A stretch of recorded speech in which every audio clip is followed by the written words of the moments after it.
ओम श्री परमात्मने नमः. ज्ञानदेवांचा आत्मसंवाद. प्रकरण 4. ज्ञानाज्ञान भेद कथन. ज्ञानमात्रतेच्या आहेपणाचा स्वीकार करावा लागतो. भाग 2. दृष्टांत.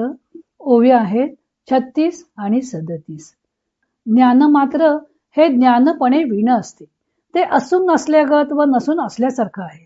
यासाठी निरंजनी झोपलेल्या मनुष्याचे व दृष्टीचे उदाहरण दिल्यावर ज्ञानदेव आणखी दृष्टांत देताना म्हणतात की, काळा आहे काळवख, तो आपणा ना आणि का, न चोजवे तरी असी का, हामी बाणे. न चोजवे तरी म्हणजे ओळखला गेला नाही तरी, असी का म्हणजे पूर्णपणे. किंवा एखादा काळा कभिन्न माणूस काळोखात बसला की तो स्वतःला पाहू शकत नाही किंवा दुसऱ्याकडूनही ओळखला जात नाही, तरी सुद्धा हा मी आहे हे तो जाणतच असतो. पुढे म्हणतात, तैसे असणे की नसणे हे काहीच माणूस वाणे, नसोनी असणे ठाये ठाऊ. माणूस वाणे नसोनी म्हणजे मानण्यासारखे कल्पना करण्यासारखे नसूनही. त्याचप्रमाणे असणे पण किंवा नसणे पण हे दोन्ही भाव त्या आत्मस्वरूपभूत ज्ञानाविषयी मानण्यासारखे नसून ते असणे रूपाने आपल्या स्वरूपाच्या ठाई स्वभावतःच असते. स्वामी स्वरूपानंद याचं अभंग रूपांतर करताना म्हणतात, किंवा जैसा काळा कभिन्न माणूस दिसेना कोणास काळोखात, आणि स्वतःशीही जरी न तो पाहे तरी मी तो आहे ऐसे जाणे.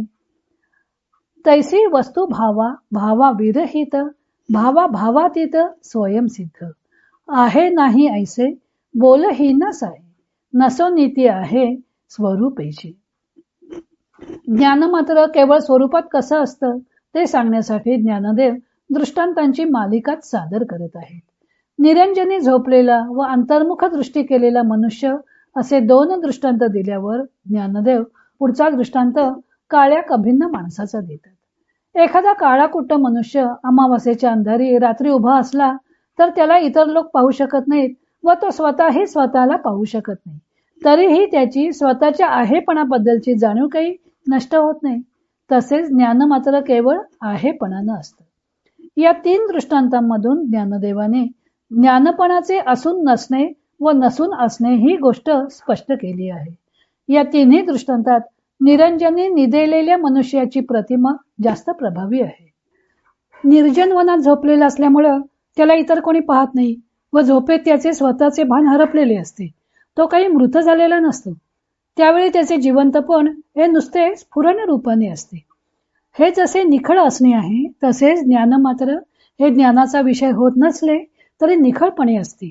निद्रेतील जिवंतपणात स्पंदत असणारी ज्ञानमात्रता अनुभवाला येणे कठीण असते, पण अर्धोन्मिलित दृष्टी करून, दृष्टी अंतर्मुख करून काहीही दिसत नसलं तरी दृष्टीच्या दृष्टीपणाचा अनुभव अभ्यासानं घेता येण्यासारखा आहे.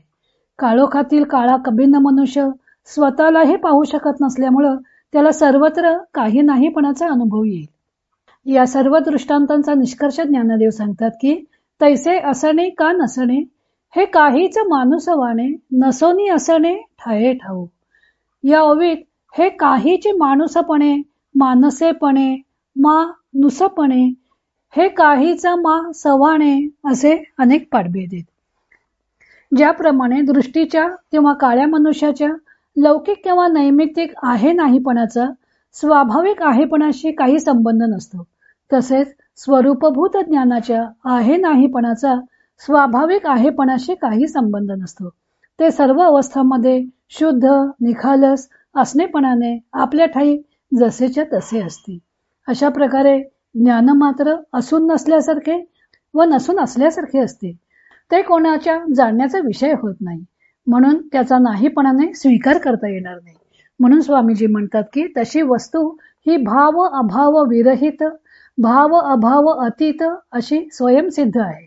आहे नाहीपणाचा बोल ती सहन करत नाही, ती नसूनही स्वरूपाने असतेच. पुढे ज्ञानदेवाने आणखीही काही दृष्टांत दिले आहेत. तो भाग आपण उद्या पाहू.